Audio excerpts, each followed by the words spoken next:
Keterubah kepada selamat datang ngagai ruai rumah panjai kita.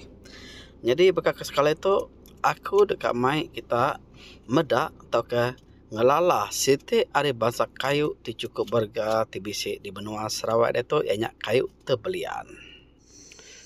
Tu mah kayu tebelian. Jadi kayu tebelian tu nanti kita medak ya dia tu cukup jarang mai. Laban mayu udah ditebang. Jadi kah kayu tebelian cukup kering. Jadi kah ya tu tadi mayu dikena ngagak tiang rumah. Ya megak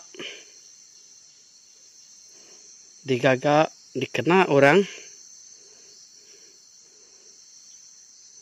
ngagak tangga tiang rumah bisik megak dikena orang ngagak atap tebelian biar megak bisik sekedak tu tadi ngagak baur sangkuah atau kesumpit hari tebelian tu nanti kita mendak tisi jalai bisik megak tiang api tidak gagak hari diambil hari kayu tebelian tu sidak yang guna kayu tebelian tu nyadi ke tiang api nama kebuah laban kayu tebelian tu siti hari kayu ti bisi di Sarawak tu kayu ti kemadu kering kah ya oh jadi tu kayu tebelian ti bisi ba kebun sawit aku itu digalau awak ke bisik di pedak kita do dia rela haram kita mendak semak lagi kayu tebelian tu okay. Tu tebelian okay. Jadi dia tu harinya hujan. Oh, kita agak ngambar pasal tebelian tu. Okey, dia tu kita bergulang windai awak kena madah tebelian nama tu. Okey, Nai. Tu tebelian nama tu, Nai. Tebelian wui. Tu tebelian wui. Oh, kugalau. Digalau dek. Umai sebab digalau aku. Tanam sawit sebab digalau aku. Oh. Nyebsai. Oh. Tebelian wui. Miat sebab ni, Nai. Miat sebab miat itu tunjuk. Nama guna tebelian wui itu selalu guna orang kena nama tebelian wui itu, Nai. Itu rumah tahu. Tiang rumah. Tahu tiang rumah. Tiang rumah tahu. Ya ke nyebsai naria. Boleh ada katap tahu. Atap mana kena lah? Tahu katap tahu. Kelia orang kelia batap tebelian. Oh nyamai dah boleh tahu. Oh nyamai dah boleh. Wow, rumput tebelian malu ngeliat. Tebelian wui lihat. Tebelian wui. Oh. Lihat ah? Oh lihat. Oh tiang rumah tahu gak selalu? Tiang rumah kak. Nyamai dah boleh. Oh tiang lada sikit kak. Oh mana tebelian tu? Oh tebelian tu. Oh. Ambil saka aku mesti lah.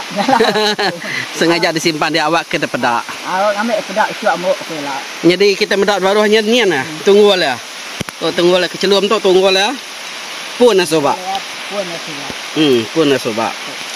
Persiap ayam sebesar sobat nian. Oh. Tu ya. Tebelian wui. Tunggu lah. Tebelian wui. Jadi tu digalau ba pun sawit di tu. Jadi kah ya mak tahu dah tahu kering kan ini ataupun jadi kah ya kering. Berapa sekah nah? Udah jadi kah nyak baru ya kering depan dah. Kering lemon keringnya. Oh, tu berapa sekah tu? Lama atau kapsai nih? Lama. Oh. Jadi daun tebelian. Ini beri mak tebelian tu tebelian. Tebelian tu tebelian ini. Oh, tebelian ni tekam melawan. Ya, batu muda kita ini tak kumai orang. Oh. Kita saya mati tulang kelia okey ke ngok kape. Oh, okey bisa tisong. Okey bisa tisong duko. Duko betul mungkin dah. Oh. Tu gaya tebelian daun tebelian. Miram ketok. Kebuau ni borek kan tu ya. Tu tebelian wui miram. Oh, tebelian kebuau borek. Oh, borek kan tu. Oh. Okey. Nyamai. Sekedar penerang pasal tebelian tu dikongsi kaku kalau ngindai kebenar ya kami dua tu tadi nombor sawit alu ngumpul kaya jadi hari tu hujan ni benar gak mansa tebelian wi tu tadi aku lalu ngambil video tu harinya majak banget hujan. Lama dia dengan laut tu enggak? Okey. Berdiri dia aku ngamar dek. Nunggu kan dulu. Awak malik kita dek. Tebelian di galau indai. Galau kami kakak tu lah.